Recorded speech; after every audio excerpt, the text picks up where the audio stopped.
दोस्तों, अगर आपसे पूछा जाए कि बिजली को ट्रांसमिट करने के लिए एसी ही क्यों चुना गया, डीसी को क्यों नहीं, तो क्या आप सही जवाब दे पाएंगे?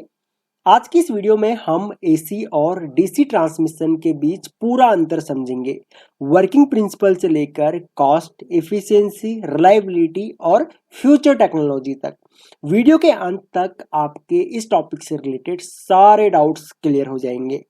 उससे पहले अगर आप लोग इलेक्ट्रिकल ऑटोमेशन या फिर डिजाइनिंग का कोई भी कोर्स करना चाहो, यानी कि RLC, PLC, VFD, HMI, SCADA, AutoCAD electrical या फिर ई प्लान इलेक्ट्रिक, तो आप लोग हमारी वेबसाइट या फिर एंड्रॉयड ऐप से इन कोर्सेज को ज्वाइन कर सकते हो। लिंक आपको इसी वीडियो के नीचे डिस्क्रिप्शन में मिल जाएगा, या फिर स्क्रीन पे जो नंबर आपको दिख रहा है, आप लोग इस नंबर पे कॉल या व्हाट्सएप करके भी कोर्सेज की डिटेल्स ले सकते हो।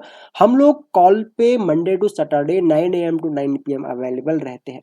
तो चलिए आते हैं टॉपिक पे। तो सबसे पहले हम लोग बेसिक से स्टार्ट करते हैं। तो एसी ट्रांसमिशन की अगर बात की जाए तो इसमें बिजली अल्टरनेटिंग करंट के रूप में ट्रांसमिट होती है, यानी करंट की डायरेक्शन और मैग्नीट्यूड बार बार इसमें बदलते रहते हैं। फिर अगर डीसी ट्रांसमिशन की बात की जाए तो इसमें डायरेक्ट करंट के रूप में बिजली ट्रांसमिट होती है, यानी कि करंट की डायरेक्शन कांस्टेंट रहती है। अब सवाल ये है कि जब थॉमस एडिसन डीसी के सपोर्टर थे और निकोला टेस्ला एसी के, तो आखिरकार दुनिया ने एसी को ही क्यों चुना? इसके पीछे कई टेक्निकल रीजंस हैं जो हम आगे डिटेल में डिस्कस करेंगे।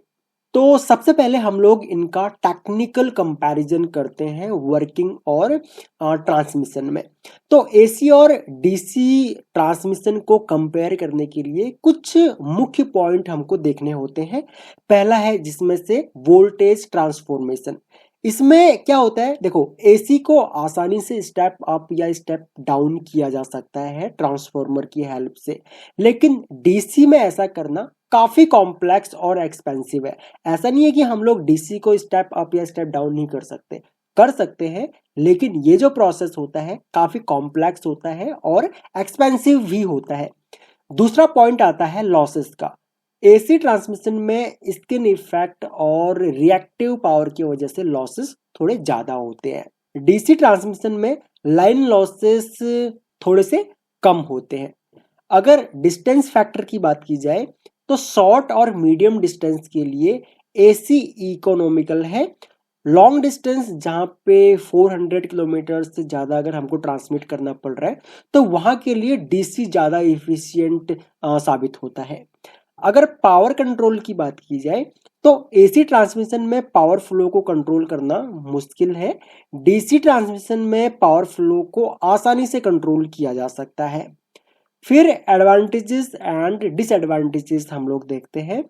तो एसी ट्रांसमिशन के अपने एडवांटेजेस हैं, जैसे कि ये इजी वोल्टेज ट्रांसफॉर्मेशन है, लो कॉस्ट है for short and medium distance के लिए, और इसका एक स्टेबलाइज्ड इंफ्रास्ट्रक्चर ऑलरेडी बना हुआ है। अगर हम डीसी को हर मतलब शॉर्ट, मीडियम एंड लॉन्ग के लिए डीसी को ही ट्रांसमिट करने लग जाए, तो उसके लिए एक जो इंफ्रास्ट्रक्चर हमको नया बिल्ड करना पड़ेगा, तो इसकी एक अलग कॉस्ट जो है वो आ जाएगी। एसी ट्रांसमिशन के डिसएडवांटेजेस की अगर हम लोग बात करें तो इसके रिएक्टिव पावर लॉसेस होते हैं, इसमें स्टेबिलिटीज के इश्यूज होते हैं लॉन्ग डिस्टेंस में, और हाई लॉसेस रहते हैं इसमें केबल्स में। अगर डीसी ट्रांसमिशन के एडवांटेजेस की बात की जाए तो इसमें कोई भी स्किन इफेक्ट या लॉसेस जो है वो, मतलब लॉसेस कम होते हैं, स्किन इफेक्ट नहीं होता। लॉन्ग डिस्टेंस ट्रांसमिशन के लिए ये काफ़ी इफिशियंट होते हैं, और केबल ट्रांसमिशन में ये काफ़ी बेस्ट होते हैं। पावर फ्लो कंट्रोल करना इसका आसान होता है। डीसी ट्रांसमिशन के डिसएडवांटेजेस की अगर हम लोग बात करें तो वोल्टेज ट्रांसफॉर्मेशन काफ़ी कॉस्टली है, और कन्वर्टर जैसे कि एसी टू डीसी और डीसी टू एसी काफ़ी एक्सपेंसिव होते हैं, और इनिशियल सेटअप कॉस्ट भी इसकी काफ़ी ज़्यादा होती है। ठीक है, अगर हम लोग real life example and applications की बात करें तो एसी ट्रांसमिशन आज के पावर ग्रिड में 90% से ज़्यादा ट्रांसमिशन एसी में ही होता है। डीसी ट्रांसमिशन जहाँ पे एचवीडीसी, भारत में हम लोग अभी तक 1375 किलोमीटर लंबी लाइन को ही हम लोग अभी ट्रांसमिट कर पाए हैं। ये डिस्टेंस जो है वो कम ज़्यादा हो सकता है, ठीक है, जब भी आप वीडियो को देख रहे हो उसके अकॉर्डिंग। और अंडर सी पावर ट्रांसमिशन जैसे कि Norway to UK, north sea link, HVDC cable, ये सब डीसी पर ही बेस्ड है। अगर आपको पानी के अंदर ट्रांसमिशन करना है, ठीक है, समुंदर के अंदर अंडर सी ट्रांसमिशन करना है, या किसी रिवर के बीच में से, रिवर के अंदर से अगर आपको ट्रांसमिशन करना है, ट्रांसमिट करनी है इलेक्ट्रिसिटी, तो वहां पे डीसी को ट्रांसमिट किया जाता है, वहां पे एसी को हम ट्रांसमिट नहीं कर सकते। तो इससे साफ है कि शॉर्ट डिस्टेंस के लिए एसी, लेकिन लॉन्ग डिस्टेंस और इंटर कंट्री पावर ट्रांसफर के लिए डीसी ज़्यादा प्रैक्टिकल है, और अंडर सी या अंडर वाटर के लिए भी डीसी ज़्यादा सुटेबल रहती है। तो अगर हम लोग भविष्य की बात करें तो हाई वोल्टेज डीसी टेक्नोलॉजी काफ़ी तेज़ी से ग्रो कर रही है, और इसमें smart grids, renewable energy integration और इंटरनेशनल पावर ट्रेडिशन में डीसी ट्रांसमिशन की डिमांड काफ़ी बढ़ रही है। लेकिन शॉर्ट डिस्टेंस और डोमेस्टिक सप्लाई के लिए एसी अभी भी बेस्ट ऑप्शन है। तो दोस्तों, अब आपको एसी और डीसी ट्रांसमिशन के बीच पूरा डिफरेंस समझ में आ गया होगा।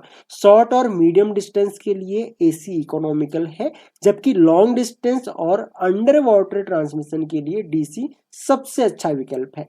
अगर आपको ये वीडियो हेल्पफुल लगी तो लाइक और शेयर जरूर करें, और ऐसे ही इलेक्ट्रिकल इंजीनियरिंग के इंटरेस्टिंग कॉन्सेप्ट सीखने के लिए आप हमारे चैनल को सब्सक्राइब कर लो, और बगल में जो बेल आइकन है उसको भी प्रेस कर लेना, ताकि आपको हमारी सभी न्यू वीडियोस का नोटिफिकेशन रेगुलर बेसिस पे मिलता रहे। सो इस वीडियो लेक्चर में इतना ही। Thanks for watching. मिलते हैं अपने नेक्स्ट वीडियो लेक्चर में।